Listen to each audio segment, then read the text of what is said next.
Ya sah, resmi sudah Indonesia mengalami resesi secara teknikal setelah pertumbuhan ekonomi negara kita ini terkontraksi dalam minus 5,32% secara year on year. Lalu indikator-indikator apa saja yang mendorong ekonomi negara kita masuk ke fase resesi teknikal? Kita ulas di sore hari ini. Sah, Indonesia resesi teknikal. Kita lihat ini adalah tren pertumbuhan ekonomi Indonesia di mana tentunya pada kuartal 2 di tahun 2020 mengalami kontraksi dalam 5,32%. Karena kalau kita lihat negara-negara yang menjadi tujuan ekspor ataupun juga mitra dagang Indonesia juga turut mengalami kontraksi. Walaupun China mengalami pertumbuhan ekonomi di kuartal keduanya, namun Amerika Serikat juga mengalami kontraksi negatif 9,5%, sementara Singapura negatif 12,6%. Kalau kita lihat, ini dikatakan resesi secara teknikal karena kalau kita lihat sudah 2 kuartal berturut-turut juga ekonomi Indonesia mengalami perlambatan pertumbuhan.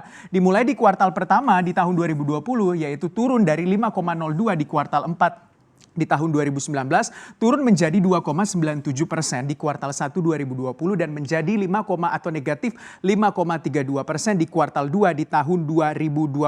Dan ini adalah ekonomi atau perekonomian Indonesia yang terburuk sejak kuartal 1 di tahun 1999. Kalau kita lihat tentunya secara kalau kita lihat sektor-sektor atau yang tentunya menurut sektor atau lapangan usaha yang terjadi kontraksi yang sangat dalam di pertumbuhan ekonomi adalah sektor transportasi dan pergudangan, ini negatif 30,84%. Selanjutnya yang kedua yang menyumbang juga negatif adalah akomodasi dan makanan minuman 22,02% atau negatif 22,02%. Sementara jasa lainnya negatif 12,60%. Apa sebenarnya yang mendorong atau indikator apa yang mendorong perekonomian Indonesia masuk ke fase resesi teknikal? Kita lihat tentunya data inflasi. Kenapa data inflasi? Data inflasi mencerminkan bahwa bagaimana tingkat konsumsi masyarakat. Terjadi perlambatan tingkat konsumsi masyarakat di bulan Juli karena terjadi deflasi 0,10%.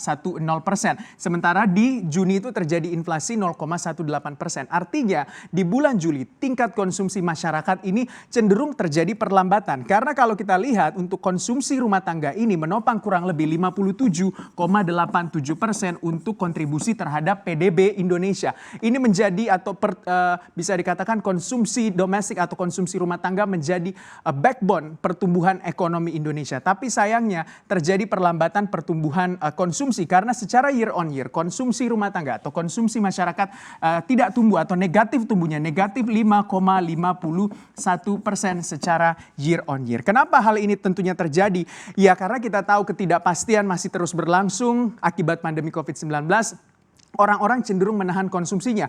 Tapi ini terjadi pada masyarakat menengah ke atas. Karena kalau kita lihat data M1 dari uang beredar Bank Indonesia mencerminkan bahwa nilai tabungan naik kurang lebih di bulan Juni yaitu sekitar 8,9% secara year on year-nya. Sementara itu kalau kita lihat juga berarti uangnya ada tetapi ini disimpan. Tapi ini khusus berlaku bagi masyarakat menengah ke atas. Karena kalau kita lihat untuk masyarakat menengah ke bawah tidak cenderung atau mungkin tidak berpikir untuk melakukan menyimpan uangnya. Karena mungkin masyarakat menengah ke bawah lebih berpikir besok kita makan apa atau besok saya kerja apa, besok pendapatannya dari mana gitu, pemasukannya dari mana.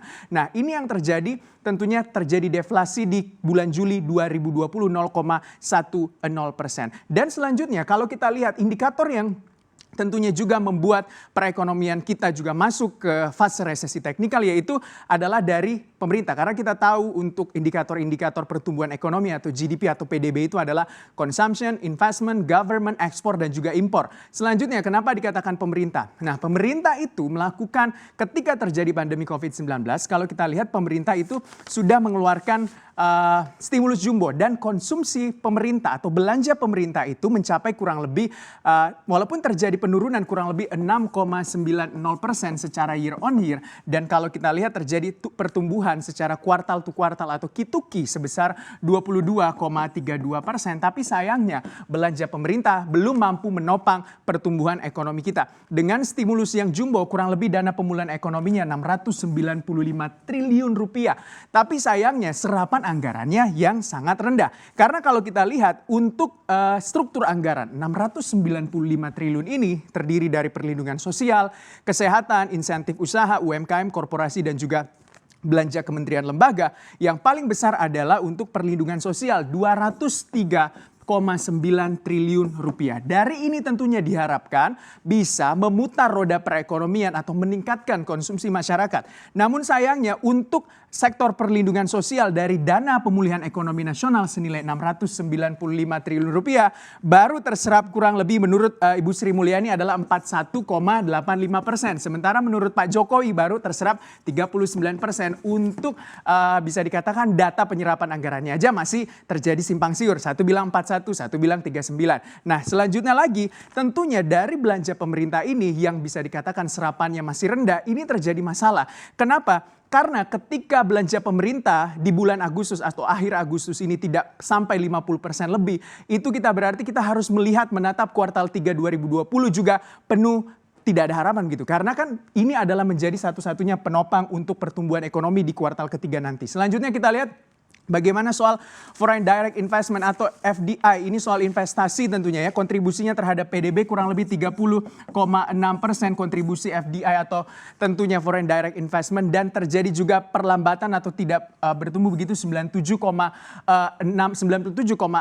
triliun rupiah di kuartal 2 tahun 2020. Tentunya investasi tidak bertumbuh karena ya sekali lagi kita melihat bahwa ketidakpastian masih cenderung terjadi dan juga korporasi juga masih enggan melakukan ekspansi karena kita tahu daya beli masyarakat masih cenderung menurun. Dan yang kelima yang kita lihat lagi bagaimana ekspor dan impor.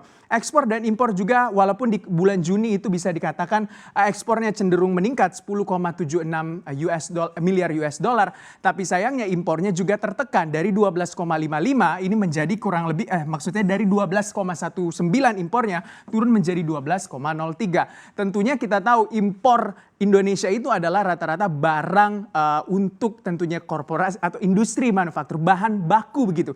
Jadi ketika impornya turun berarti industri di dalam negerinya juga kurang bisa melakukan ekspansi. Selanjutnya kalau kita lihat bagaimana soal PMI, ini Purchasing Manufacture Index di bulan Juli 2020 itu mencapai 46,9. Walaupun ada perbaikan dari bulan Juni 39,1 tapi sayangnya masih berada di bawah 50. Artinya industri manufaktur di dalam negeri belum bisa melakukan ekspansi. Ini juga terlihat tentunya dari data kredit modal kerja atau KMK yang negatif 1,3%. Artinya industri di dalam negeri juga kurang atau masih belum melakukan ekspansi. Tentunya itu dia yang menjadi indikator-indikator pertumbuhan ekonomi Indonesia sehingga berada sekarang di fase resesi teknikal. Ketika ekonomi masyarakat sudah tak berdaya, pihak swasta juga menahan konsumsinya karena ketidakpastian akibat corona masih terjadi. Sudah saatnya pemerintah take over dan juga memegang kendali untuk harapan perbaikan ekonomi di kuartal 3 2020 dengan realisasi belanja pemerintah yang masih jauh dari harapan. Lalu bagaimana nasib ekonomi Indonesia di kuartal 3 ini?